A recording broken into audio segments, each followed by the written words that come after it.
Halo Pilcak Lontong, bagaimana kabarnya hari ini? Sehat? Sudah punya cem-ceman? Kembali lagi di channel Epic Dunia Cinema, di mana kita selalu membahas tentang kisah horor dan misteri yang dibalut santai, supaya Anda semua yang takut nonton horor tetap bisa merasa chill dalam mereview film-film seram. Hari ini kita akan membahas sebuah film yang faktanya film ini diangkat dari kisah nyata seorang Carlo Mirabella Davis yang adalah seorang sutradara sekaligus penulis dari film ini sendiri. Jadi tanpa perlu berlama-lama lagi, mari bersama saya Charles Indohoy, kita ikuti alur cerita film Swallow.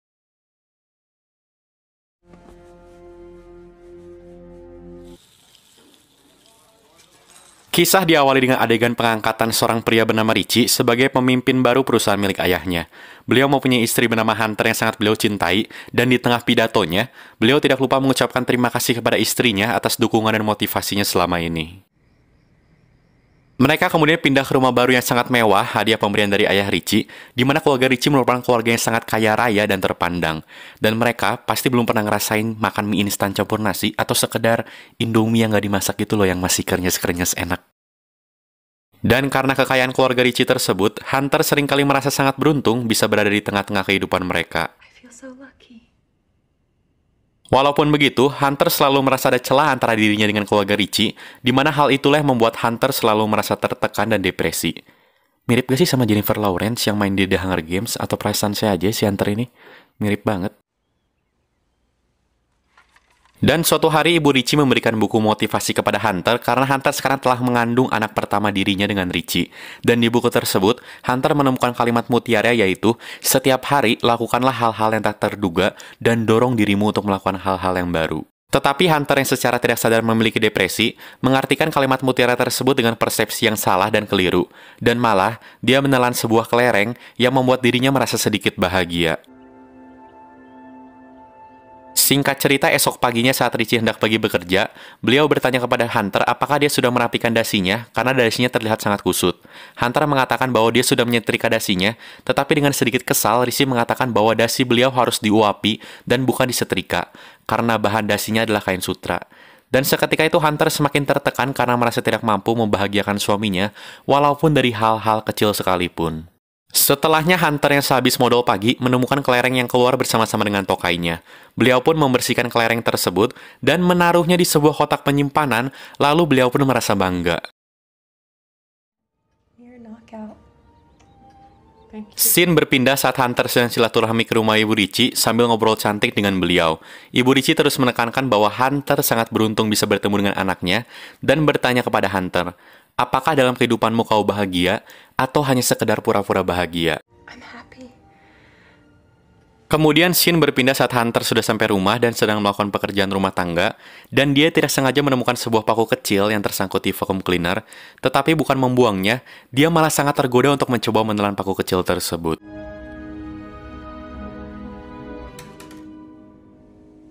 Dan tentu saja hal itu malah membuat lidahnya terluka.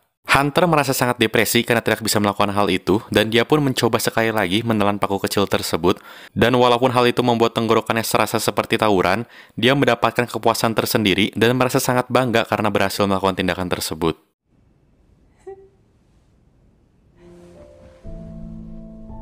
Malam harinya saat Richie mengundang teman-temannya ke rumah, Hunter tiba-tiba merasa perutnya sangat kesakitan dan seketika muntah darah. Dan lagi-lagi, dia mengambil paku kecil yang keluar bersama muntahannya dan menaruhnya di kotak penyimpanan. Dan esoknya hari demi hari, Hunter merasa sangat hidup dan bersemangat sebagai manusia dengan menelan lipstik, kertas buku, pion catur, batu, menara Monas, dan terlihat koleksi barang yang pernah ditelannya semakin di depan.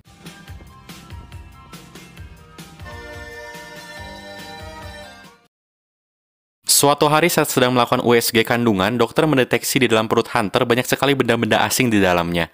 Seketika itu dokter langsung memaksa mengoperasi Hunter, walaupun Hunter tidak mau karena merasa dirinya baik-baik saja. Pasti si dokter juga bingung lah kenapa bisa ada toko bangunan di dalam perut Hunter. Di rumah setelah operasi tersebut, Richie sangat marah kepada Hunter dan membuang semua benda-benda yang pernah ditelan Hunter. Ternyata Hunter mengidap eating disorder pica atau sederhananya suatu gangguan makan, berupa nafsu makan terhadap benda atau zat yang bukan makanan. Dan gangguan makan ini bisa terjadi pada siapa saja, tetapi paling banyak dialami oleh anak-anak, ibu hamil, dan orang dengan gangguan intelektual. Dan kenapa saya bisa tahu hal ini? Karena dulu saya pernah mengambil S2 ilmu psikiater dan gangguan kejiwaan di Harvard University, cabang Cibaduyut.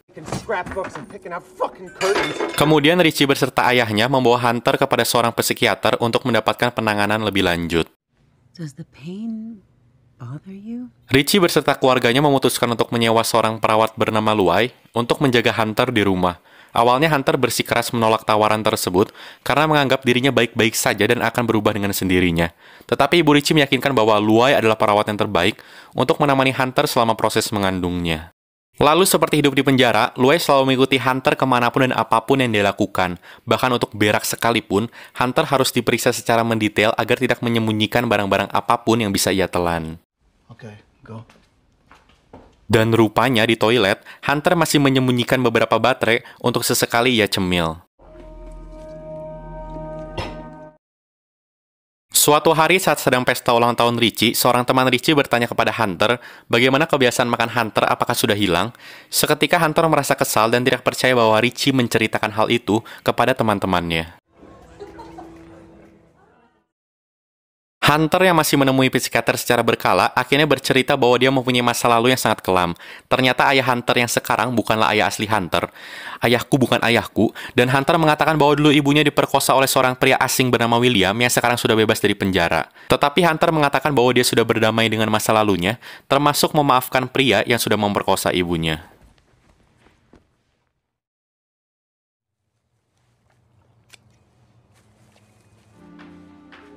Di rumah, Hunter mendengar Richie sedang ditelepon oleh psikiaternya dan ternyata Richie tidak tahu mengenai masa lalu kelam yang pernah dialami oleh Hunter.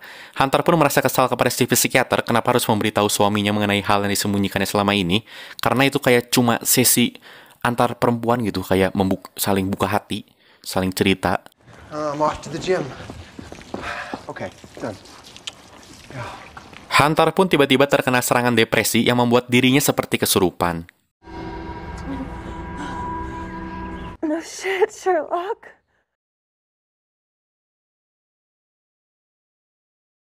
Dan setelah terbangun dari tidurnya, Hunter tidak bisa menahan nafsunya lagi dan langsung menelan sebuah paku dinding yang langsung membuat dirinya seketika tidak bisa nafas.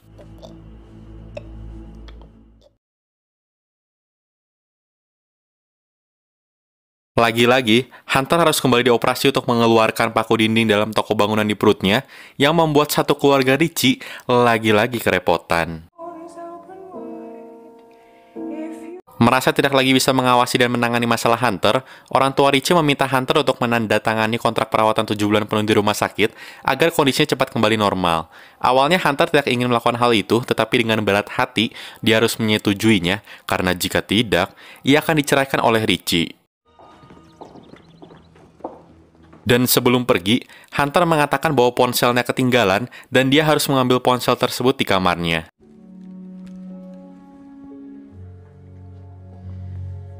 Dan mungkin merasa iba atau kasihan, Luai membantu Hunter untuk melarikan diri lewat belakang rumah menuju jalan raya, dan Hunter pun mendapat tumpangan ke sebuah motel. Where is she? Bathroom. Hunter! Oh, God. Here, take my car. Sesampainya di motel, Hunter mendapat telepon dari Richie yang meminta dirinya untuk kembali ke rumah, tetapi Hunter menolak permintaan itu. Seketika Richie mulai emosi dan mengatakan bahwa, "Kau mau ngapain di luar sana? Mau ikut acara The Master? Mau nyaingin Mas Limbat? Pulanglah, dasar perempuan tidak tahu terima kasih."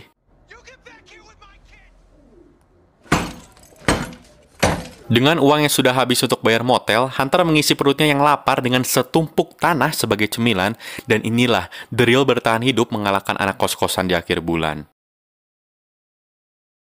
Dan esok paginya Hunter menelpon ibu kandungnya untuk kembali ke rumahnya, tetapi yang dia dapatkan adalah penolakan secara halus dari ibunya. Dan tidak mempunyai rumah sebagai tujuan pulang, Hunter mengunjungi alamat William, yaitu ayah aslinya, yang kebetulan hari itu terdapat pesta ulang tahun di rumah beliau, dan William sekarang telah mempunyai keluarga baru dan dikaruniai seorang putri. Who invited you to the party? Pada awalnya, William tidak mengetahui siapa Hunter, tetapi Hunter menyebutkan nama ibunya yaitu Jill, dan mengatakan bahwa dia anaknya. Seketika perbincangan menjadi sangat intens dan memanas. I make the rules here. Hunter meminta penjelasan mengapa William bisa melakukan perbuatan sekejam itu terhadap ibunya, dan William menjawab bahwa dulu beliau merasa seperti dewa dan bisa melakukan apapun yang beliau mau, dan pada akhirnya beliau harus masuk penjara setelah memperkosa ibu Hunter. Di penjara, beliau dihajar habis-habisan oleh narapidana lain yang membuat beliau pada awalnya merasa sok jago, sekarang melempem seperti gehu yang dibiarin semalaman. Di kondisi tersebut, beliau sadar beliau bukanlah siapa-siapa dan meminta maaf kepada Hunter. Dengan penuh penyesalan, beliau mengatakan bahwa Hunter adalah sebuah keajaiban dan bukan suatu aib bagi dirinya. It's not your fault. Setelah mendapatkan jawaban dari semua pertanyaan yang mengganjal di hatinya selama ini, Hunter pergi menemui seorang dokter kandungan dan meminta obat peluru janin untuk menggugurkan kandungannya. Hunter meminum obat itu dan benar saja, ia keguguran di kamar mandi sebuah mall dan untungnya janinnya nggak dikoleksi. Apa sih anjing? Setelah kejadian itu, Hunter terlahir kembali menjadi sosok yang sangat berbeda dari Hunter sebelumnya. Film pun selesai.